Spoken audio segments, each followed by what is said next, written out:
আসসালামু আলাইকুম, শুভ সন্ধ্যা। কেমন আছেন সবাই?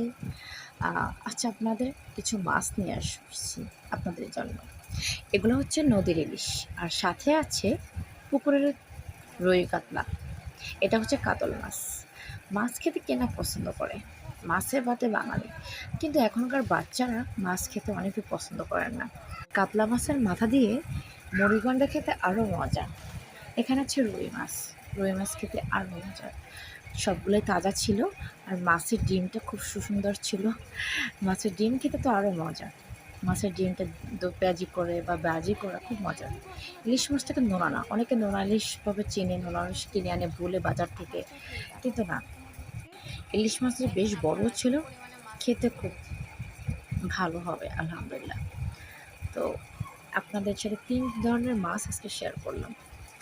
আর আমার প্রতিদিনের ভিডিও পাওয়ার জন্য আমার সঙ্গে থাকবেন, এবং আমার ভিডিও যদি ভালো লেগে থাকে তো সাবস্ক্রাইব করবেন এবং সঙ্গে থাকবেন।